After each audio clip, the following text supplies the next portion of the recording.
Fils unique, j'ai longtemps eu un frère. C'est la toute première phrase du roman Un secret de Philippe Grimbert. Et franchement, dès le départ, on est happé. On sent qu'il y a une énigme, quelque chose qui cloche. Ah oui, complètement.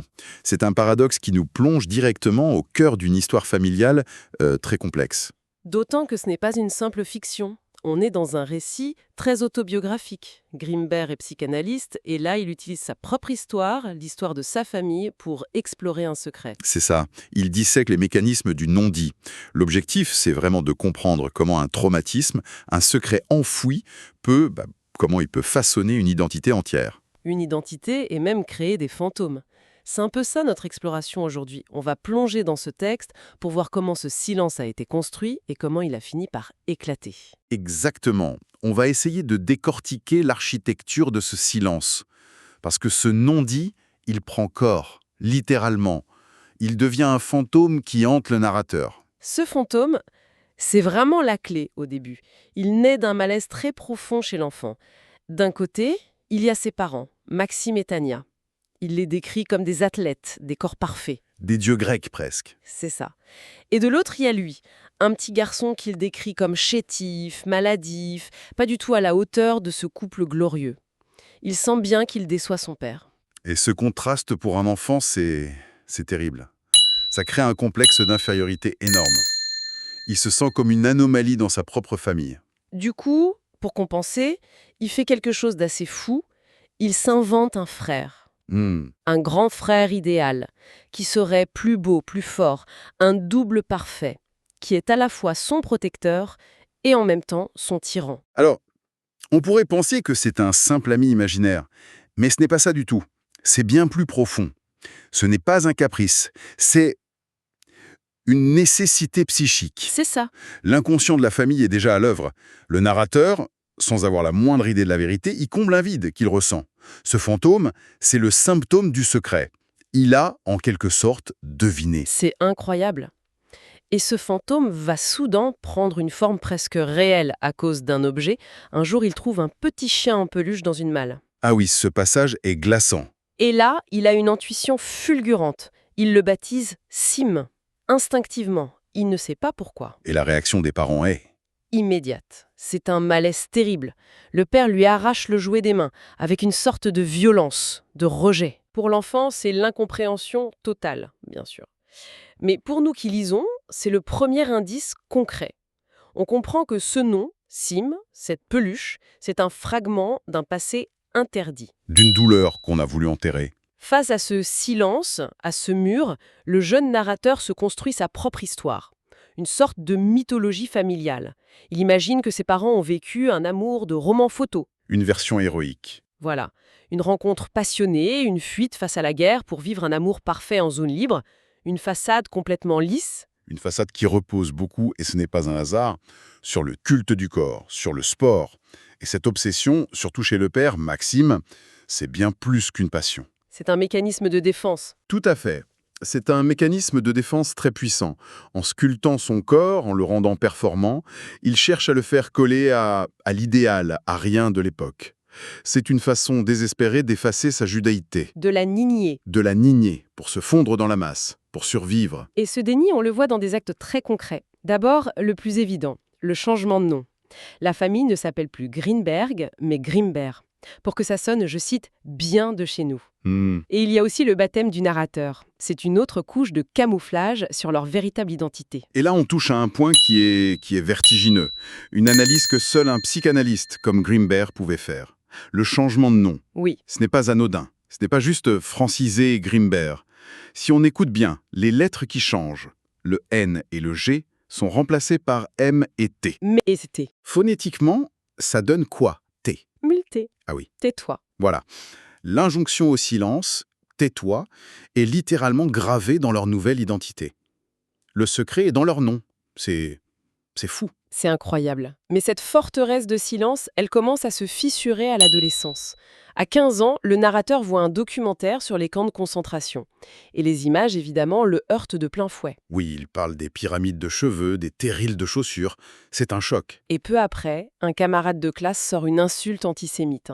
Et là, ce garçon, d'habitude si craintif, il explose. Il se bat avec une violence qu'il ne se connaissait pas. C'est un acte fondateur. Son corps réagit avant sa conscience. Cette identité juive niée par ses parents, refoulée, elle ressurgit de manière volcanique.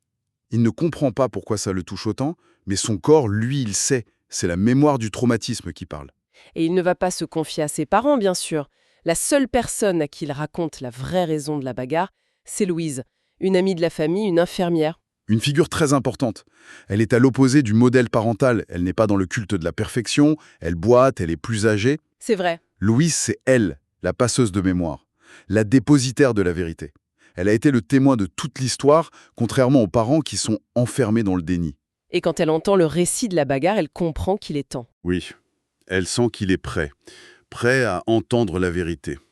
Et sa parole va agir comme celle d'un analyste, en fait. C'est elle qui va permettre de lever le refoulement. Et c'est là que tout bascule.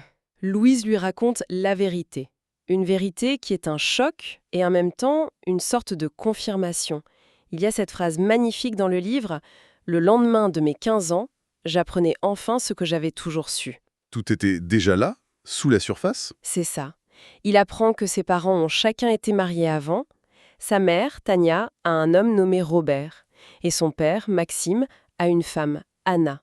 Et le coup de grâce, Maxime et Anna ont eu un fils. Un fils, nommé Simon. Le frère fantôme, le cime du chien en peluche. Il devient réel. Et la structure familiale est encore plus imbriquée que ça. Parce que Robert, le premier mari de Tania, était en fait le frère d'Anna. Et on comprend aussi qu'il y avait déjà une attirance très forte entre Maxime et Tania avant la guerre. C'est ce désir-là qui va être le moteur d'une véritable tragédie. La famille est menacée, ils doivent porter l'étoile jaune, alors ils décident de passer en zone libre. Les hommes partent en premier, et Anna doit les rejoindre plus tard avec le petit Simon. Et c'est pendant cette attente que tout va basculer. Anna apprend que Tania, sa propre belle-sœur, a déjà rejoint Maxime de l'autre côté de la ligne. Pour elle, c'est une double trahison. Elle se sent abandonnée, remplacée. C'est un effondrement psychologique complet. Le livre utilise une comparaison terrible, celle d'une Médée moderne. Médée qui, pour se venger de son amant qui l'a trahi, tue ses propres enfants. C'est dire la violence du geste qui va suivre. Oui, c'est un geste où elle va sacrifier son fils sur l'autel de son désespoir. Le récit de Louise nous emmène alors dans ce café, près de la ligne de démarcation. L'ambiance est irrespirable. Anna, le petit Simon et Louise attendent le passeur. Des officiers allemands entrent pour un contrôle. La tension est maximale. On imagine la scène. Les faux papiers d'Anna sont sur le point d'être acceptés. L'officier est prêt à les laisser partir. Le cauchemar semble fini. Et c'est à cet instant précis. Qu'elle commet l'irréparable. Oui, d'un geste délibéré, elle sort ses vrais papiers, ceux avec le tampon juif. Au même moment, Simon revient des toilettes en courant, et Anna regarde l'officier et elle prononce une seule phrase. « C'est mon fils ». Une phrase qui les condamne tous les deux. C'est le cœur noir du roman. Un geste d'une ambiguïté terrifiante. Est-ce un suicide? Une vengeance pour enchaîner Maxime et Tania à une culpabilité éternelle? Ou juste l'effondrement d'une femme à bout? Le livre ne tranche pas. Mais la conséquence est là. Anna et Simon sont arrêtés, déportés à Auschwitz et gazés dès leur arrivée. Après la guerre, Maxime et Tania se retrouvent, mais ils sont tentés. Ils construisent leur nouvelle vie et leur nouvel enfant, le narrateur, sur ce silence de mort. L'épilogue du roman raconte leur fin, qui est tout aussi tragique.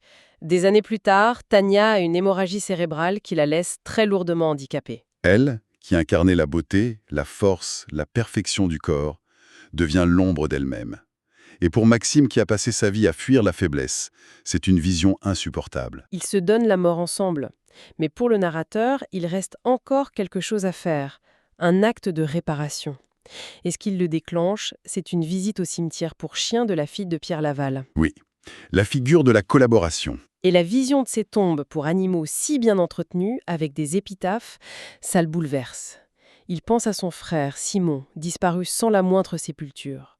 C'est une injustice monstrueuse pour lui. Et ce choc le pousse à agir. Il envoie la seule photo qu'il a de Simon à la fondation Klarsfeld pour que son nom et son visage apparaissent dans le mémorial de la déportation. Il lui donne enfin une place dans la mémoire collective. C'est un geste symbolique fondamental. Il arrache Simon à l'oubli. Mais la véritable sépulture, l'acte de réparation ultime, c'est l'écriture de ce livre. Grimberg l'a dit, « Chacun de mes livres est une petite tombe. » Le livre devient une sépulture de papier pour son frère. Exactement, celle que la haine et le silence de ses propres parents lui avaient refusée. C'est là que le premier titre auquel pensait l'auteur, Le cimetière des chiens, prend tout son sens. L'écriture répare l'irréparable.